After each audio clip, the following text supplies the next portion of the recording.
So for anyone unaware, on August 28th, 2024, I dropped a roughly 22-minute drama documentary about a YouTuber known as Jackolanturnn. Long story short, he made the one decision you never should and associated himself with a known predator. Once his head staff Gray found out about this, it trickled down to the rest of staff and me, Valkyrian777. Needless to say, me and Gray immediately got the youngest server members out, while the rest of staff and by extension the server assessed what to even do. It was horrible, irresponsible, and irrevocably changed the course of history. If you want the full story, click the top link in the description. Cut to January 13th, 2025, where Gray's friend got himself, Gray, me, Jacko, Melody, Jacko's friend, and Hawaiian, Jacko's former friend, grouped together. We talked things out in a roughly 2-hour Discord call. This was supposed to end the drama and give us some peace and quiet. Somehow, some way, it actually worked. We came to the agreement to delete any and all drama stuff and move on. For about 3.5 months, things were smooth sailing. So that was a fucking lie. Me and Gray know better than to play along, and we kept our videos private. About 3 weeks before the drama video went public again, I got in contact with Melody. I'd explain everything in meticulous detail about what happened within the drama's timeline. Once it was laid out, they finally understood and spilled the beans that Jacko saved his videos locally on his computer. I don't have the screenshots anymore because we tried to make a truce, me, Bayo, and Donkey and stuff, and everyone agreed to delete all their shit. Guess what? Jacko, when I was on his side, admitted to me he still had the stuff locally. This didn't surprise me at all. Because of that, I decided, why should me and my friends be punished when we did nothing wrong? And so the drama video is back up and shared on a friend's Discord server. His name is Greeniji, a fellow up-and-coming content creator. He's had his fair share of drama, predators, and raids on his server, so I felt his community would understand my pain. Because of that, Greeniji got me in contact with his friend M64Bros, an extremely popular, dedicated content creator with 23.7k subscribers. Thanks to Greeniji, M64Bros was kind enough to let me have the limelight on his recent stream.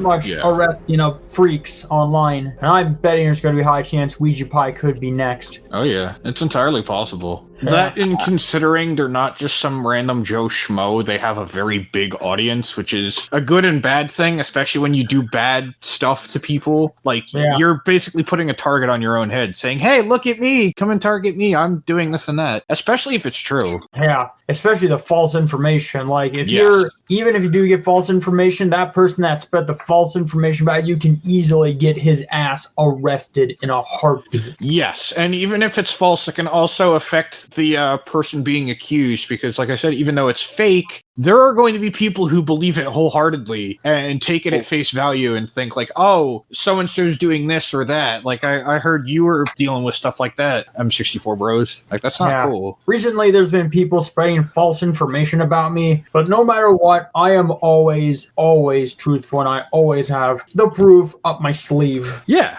And I'm always honest, and I'm grateful I've got people like you guys to have my back and other people to debunk that type of information. All right, let's go to the Jack-o'-lantern situation. In this video, we'll be talking about Jackolanturnn, aka Jacko, a YouTuber who sat at around 2,000 subs before he lost everything. There's a lot to unpack here, so sit back, relax, and let's get into it.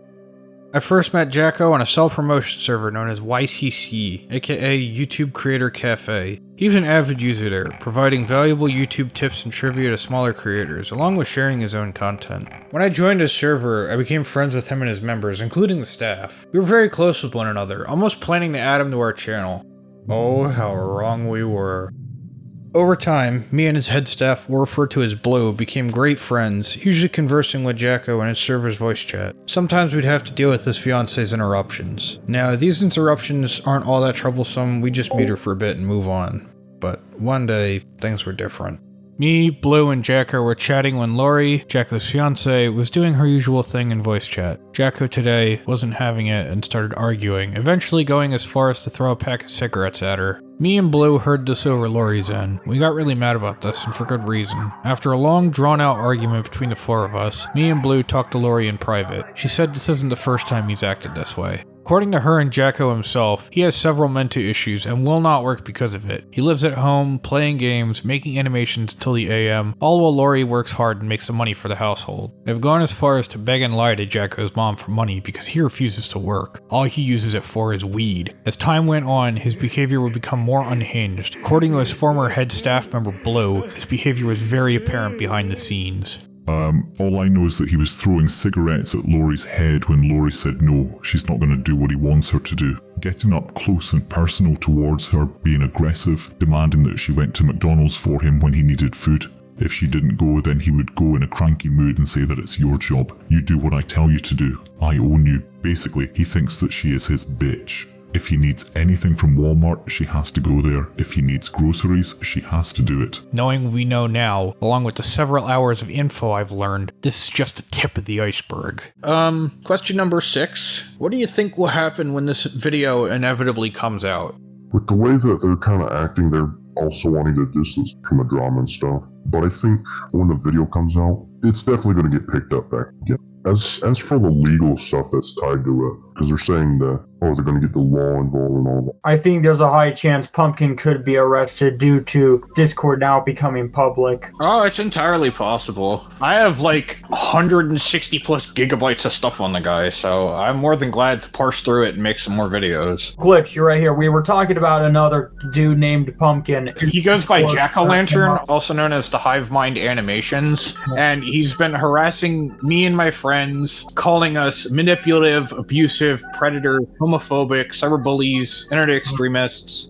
He's tried calling the cops on me and my friends, threatening to get the FBI and CIA, a hitman. He's tried doxing us. He literally tried reinviting a legitimate predator into his server, like full of minors. One of his staff members being as young as 13. And me and a friend of mine told the rest of the staff, and we're just like, this is not okay. I don't understand where your train of thought went, but obviously it's off the rails and off in the ditch over there. So you really gotta like think about what you're doing. And he tried saying this argument about, oh, we had therapy and this and that. That's great and all. That's good that he's getting help. But that doesn't mean you can just invite him into the server. That's not an excuse. That's not okay. Like, imagine if M64Bros did that. That's not okay. I would never do anything like that. I would rather let people talk to me about it to make sure if this person is innocent or not. And yeah.